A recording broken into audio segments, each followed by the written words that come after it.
మన ప్రాపర్టీ పంపకాలు ఇద్దరి మధ్య లోపాయికార ఒప్పందం.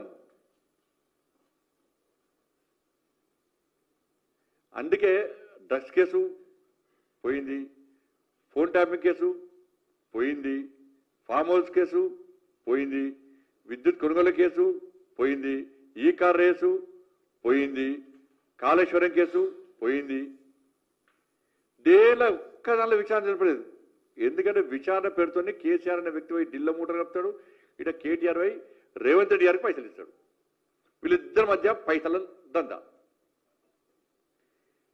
మాగంటి గోపీనాథ్ గారి యొక్క ఈ దీనిలో పూర్తిగా ఎక్కడ వివాదమైంది, ఎక్కడ గొడవలు అవుతున్నాయంటే మాగంటి గోపీనాథ్ గారి యొక్క ఆస్తి పాస్తుల విషయంలో కేటీఆర్కు మధ్య రేవంత్ రెడ్డి మధ్య గొడవలు స్టార్ట్ అయినాయి.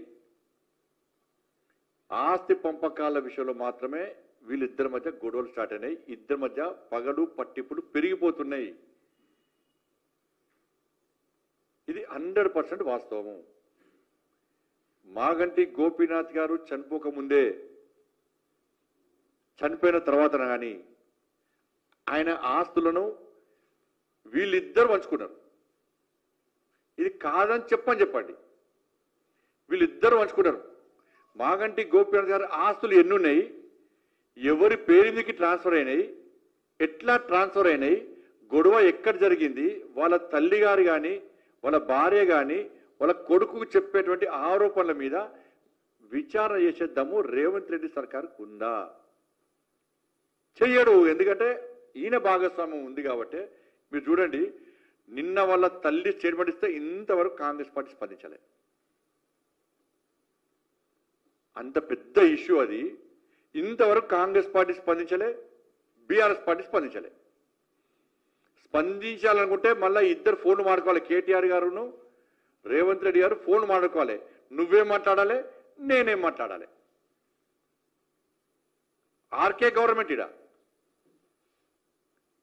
ఇంకా ఏం తెలియటే రేవంత్ రెడ్డి గారు ఏమంటారు, బీఆర్ఎస్ బీజేపీ ఒకటే అంటాడు. ఈ కేసీఆర్ కొడుకు ఏమన్నాడు, నేను రేవంత్ రెడ్డి ఒకటట.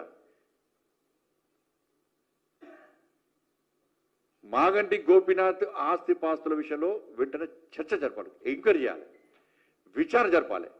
ఎవరికి ట్రాన్స్ఫర్ అయినాయి, ఎవరి పేరు మీద ట్రాన్స్ఫర్ అయినాయి, రేవంత్ రెడ్డి గారి పేరు మీదకి ఎన్ని ట్రాన్స్ఫర్ అయినాయి, కేసీఆర్ కుటుంబం పేరు మీదకి ఎన్ని ట్రాన్స్ఫర్ అయినాయి,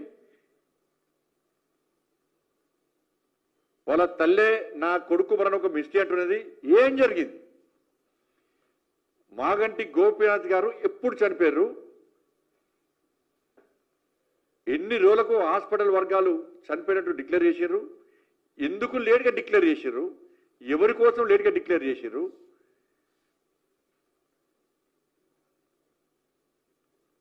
దీని మీద పక్కా విచారణ జరగాలి. దీని కాంగ్రెస్ బీఆర్ఎస్ మధ్య ఆస్తి పంపకాల విషయంలో ఎవడన్నా ఆస్తి పంపకాల్లో కుటుంబ సభ్యులు కొట్లాడుకుంటారు ఎవడన్నా.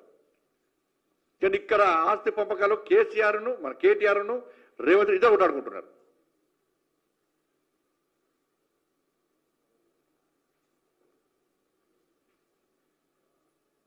ఇది 100% వాస్తవం. రేవంత్ రెడ్డి గారికి మళ్ళీ చెప్తున్నా, నీ లోపల నిజాయితీ ఉంటే, నీకు ఏం సంబంధం లేదు అనుకుంటే, నువ్వు కేసీఆర్ కుటుంబం ఒక్కటి కాదు అని అనుకుంటే, ఈ ఆస్తి పంపకాల్లో నీకు భాగస్వామ్యం లేదు అనుకుంటే గుండె మీద చేసుకొని చెప్పు. నువ్వు విచారణకు ఎలా ఆదేశించు, విచారణకు ఆదేశించు. నీ పేరు మీద ఏం డాక్యుమెంట్స్ లేవు చూపెట్టు. ఎందుకు లేవు, ఎట్లా ఉన్నాయో చూపెట్టు. ఎవరి పేరు మీద చూపెట్టు. వాళ్ళ భార్య పేరు మీదకి అయినాయా, వాళ్ళ తల్లి పేరు మీదకి అయినాయా, లీగల్గా అయినాయా, ఇల్లీగల్గా అయినాయా, ఇంకెవరి పేరు మీద అయినాయా, ఏం జరిగింది, నువ్వు ఎందుకు స్పందిస్తలేవు? కానీ జూబ్లీస్ ఓటర్ మహాశయుల విజ్ఞప్తి చేస్తున్నా, ఇదంతా కూడా గోపీనాథ్ గారి యొక్క మరణం ఒకటైతే ఆ మరణం పేరు మీద సింపతి గెయిన్ చేసుకొని గెలవడానికి వీళ్ళు ప్రయత్నం చేస్తున్నారు. పోటీ పడి వాళ్ళు ఒక భార్యకి సపోర్ట్ చేస్తారు, ఇంకోళ్ళు ఇంకో భార్యకి సపోర్ట్ చేస్తారు. కాంగ్రెస్ పార్టీ ఒక భార్యకి సపోర్ట్ చేస్తుంది, బీఆర్ఎస్ పార్టీ ఇంకో భార్యకి సపోర్ట్ చేస్తారు. సింపతి గెయిన్ చేసుకోవడానికి. దీని ద్వారా ఓట్లు పొందే ప్రయత్నం చేస్తున్నారు. దీనికి కారణం ఏంటంటే వాటాలు వస్తాయి. ఒక భార్యకు కొంత వాటా వస్తుంది, ఇంకో భార్యకి ఇంకో వాటా వస్తుంది. దీనిలో వీళ్ళ కమిషన్ వీళ్ళు, వాళ్ళ కమిషన్ వాళ్ళు. ఇది జరిగేది ఇది. దాని మీద తప్ప జూబ్లీహిల్స్ అభివృద్ధి 10 సంవత్సరాలు వాళ్ళు ఏం చేయలే, 2 సంవత్సరాలు వీళ్ళు ఏం చేయలే, దాని మీద చర్చ జరగద్దు అనే ఆలోచనతోని ఇదంతా తతంగం అంతా నడుస్తున్నారు వీళ్ళు.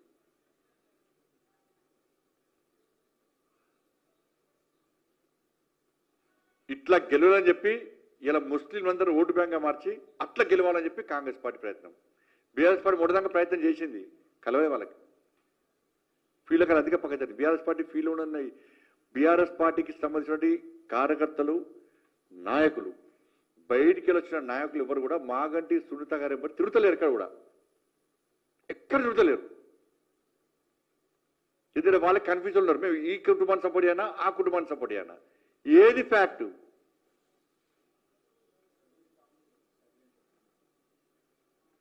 ఈ కన్ఫ్యూజన్ ఉండరు బట్టి బీఆర్ఎస్ పార్టీకి వాళ్ళ కుటుంబ సభ్యులు చేస్తలేదు. అంతా సోషల్ మీడియా సర్వేల